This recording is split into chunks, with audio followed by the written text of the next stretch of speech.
in a 10 by 12 room, and we were so poor we had rags on the windows of our home instead of glass. I can remember being hungry all the time and crawling across the floor in the middle of the night to check my father's mouth for food. So if you can imagine what it was like when I walked into my American parents' home for the first time in 1971. It was as though I dropped into some kind of opulent dream world. It was beyond anything that I could have imagined at that time or had ever seen.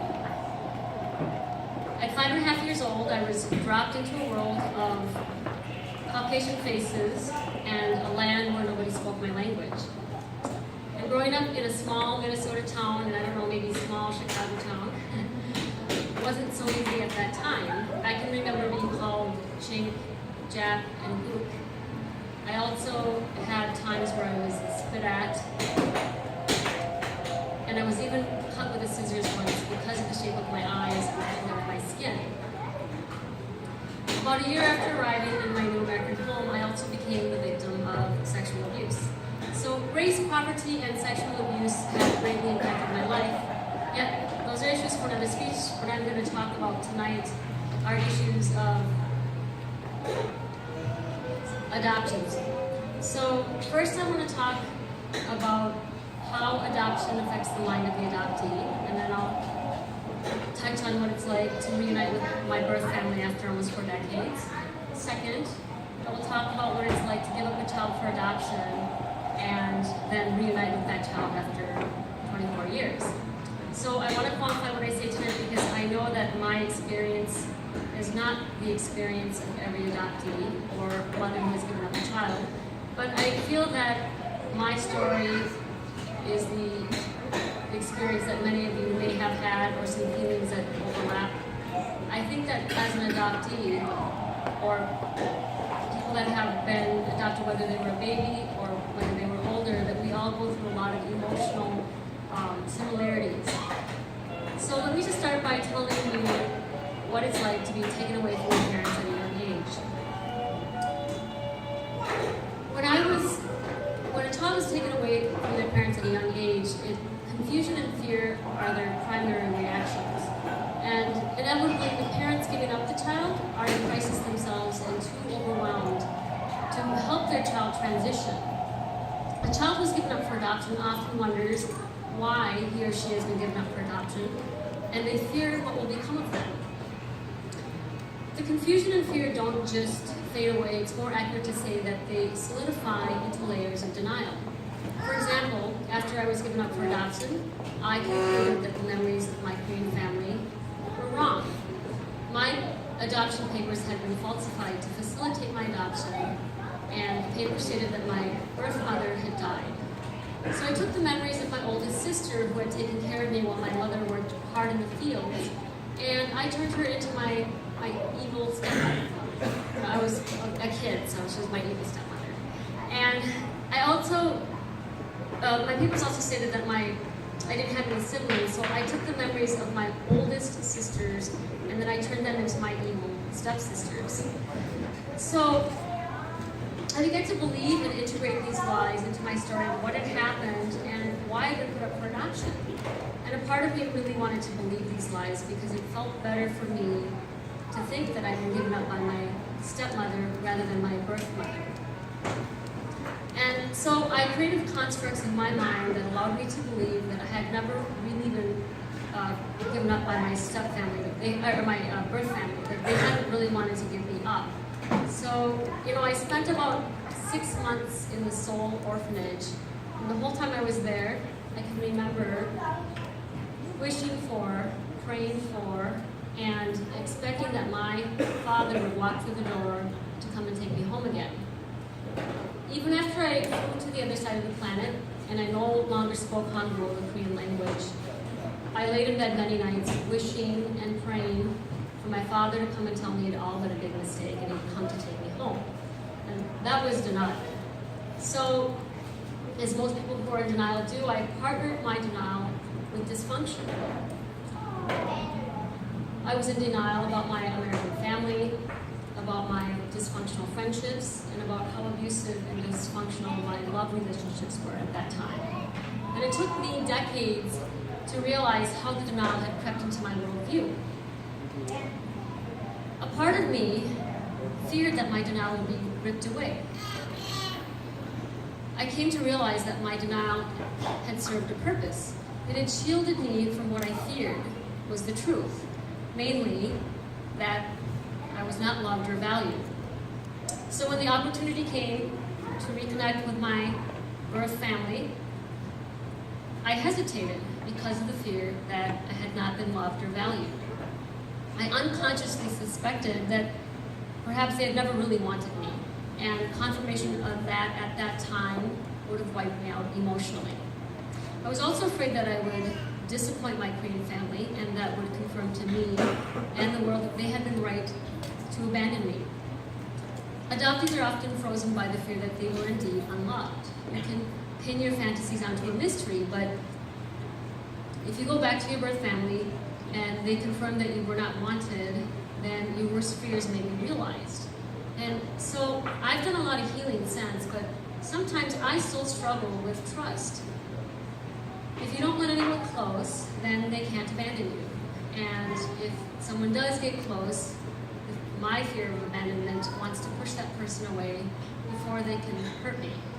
So, and this is a common thread for many of the adoptees that I've spoken with. It took me decades to realize that I deserve a place in this world, that I'm worthy of love. So I had to do a lot of work on myself before I realized that I had done nothing to justify the mountain of shame that I carried for so long.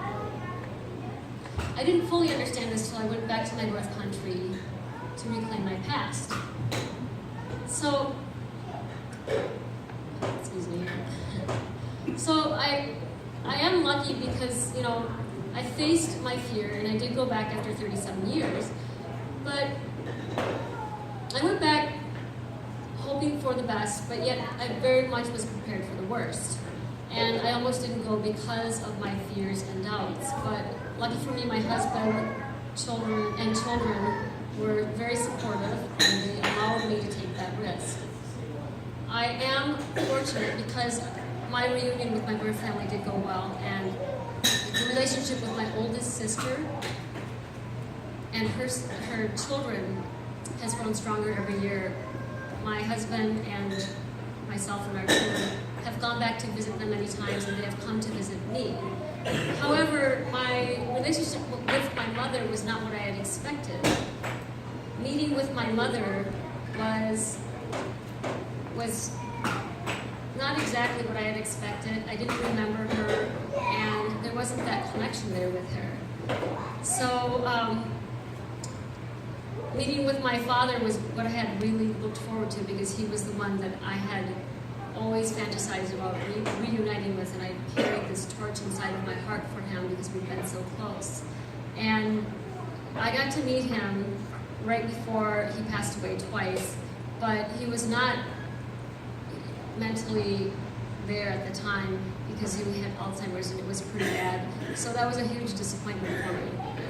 But yet, even though that didn't pan out, I have my sisters and my brothers and my sister's children, whom I've grown to love very much. And even though we live halfway across the world from each other, we continue to maintain contact. So now I'm going to talk about what it's like to give up a child for adoption. Giving up a child for me was more devastating than being adopted, because when I was given up for adoption, I was confused. But when I gave up my child, there was no confusion. I had no denial to help me survive the trauma. I experienced the day I gave her up as emotionally and physically excruciating. And it's still something, even to this day, that I push away. I don't technically want to remember that. I go there once in a while, but really, it's still very painful for me. So I was tormented by so many questions after I gave up my baby. Was she experiencing pain because of something I had done or hadn't done? Was she loved by her new family? Was she abused like I had been? did she worry that I didn't love her as I had worried that I hadn't been loved.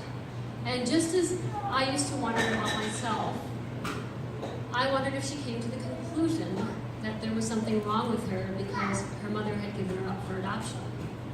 So giving up my daughter was to me a failure in so many ways. I had failed to live up to the title of mother. I had failed to be there for her in the middle of the night when she was sick and afraid. And I had failed to be there for her on her first day of the school bus. But most of all, I had failed to be there for her, to assure her that her mother loved her dearly. And so I carried the burden of worrying about the unknowns, and I felt tormented and shamed for what I knew for sure. So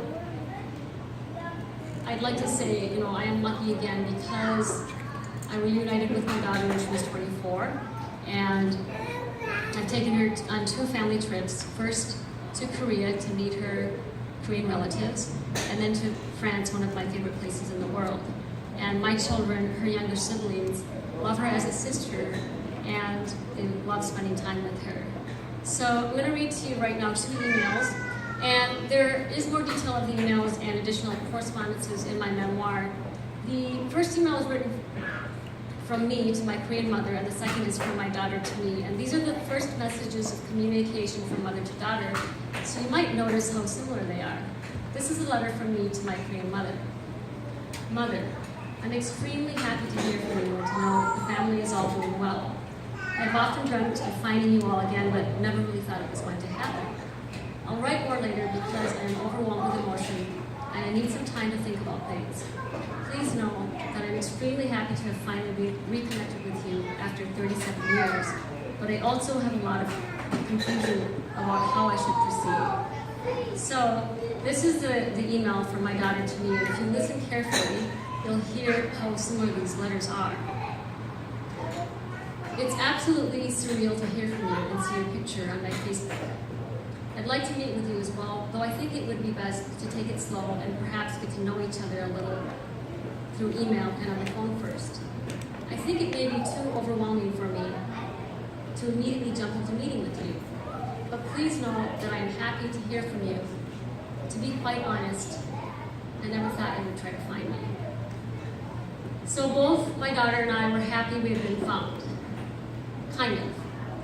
And we both wanted to meet our mothers. Sort of. I worried that I would disappoint my Korean family. Did I meet expectations? Was I successful enough? And so on. And in a very similar way, my daughter also worried that she would disappoint me. So the feelings of excitement and uncertainty reflected in the letters are similar to many of the adoptee stories that I've heard. And just as I struggled with how to respond when I received my first letter from my mother, my daughter had a similar reaction when she received her first letter from me. So I'm going to just share with you a short story about an adopted friend, and I'll call her Sarah. Sarah was going to Korea to meet her biological family after several decades, and she read my memoir, so she called to ask if I would help guide her as she prepared for her journey back to Korea. And her story, like mine, had a twist. She was going back with her husband to Korea to pick up their new adopted son, and she was going to meet her biological family on the same trip. So just one of these I think is pretty stressful, but doing both in one trip, wow, I don't know how she did it. So we talked several times over the phone, and I advised her, as I had done for myself, was to hope for the best, yet prepare for the worst. And I also recommended that she tell her husband that she would need him to be there for her for emotional support. And it went well for Sarah. Her family was gracious, her husband was supportive, and they now have a beautiful little baby boy. So the details of her story are different than mine, but I was pleased to be able to help her, and I feel like there was a connection, a common bond between us as Korean adoptees. And since then, I have been lucky enough to help and advise other adoptees on issues of adoption, including reunions with their biological families. I just want to say again that all adoptees are not cut from the same cloth, and there are so many different facets to the experience of being an adoptee, and I would like to end this by leaving you with a list of issues that I believe many adoptees have in common. And this is my list, guys, okay? They are fear of and anger about abandonment, difficulty trusting, fear of reclaiming the past in order to heal, disassociation and denial about the impact of being given up for adoption, and a general feeling of anger or sadness that the world is an inherently unfair place. And for those of you who have given up children for adoption, they often share these same dynamics. A staggering wound at the heart one feels will never heal, feelings of failure for not living up to the responsibility of being a parent, fear that the child will be abused or neglected, and an intense desire that someday the child understands why. So that's my story, guys. If you have any questions, I'd like to have some conversation or questions right after. And I just want to thank Kim and Robin and the board of Connected Kids and KAtCH for inviting me to speak tonight. Thank you.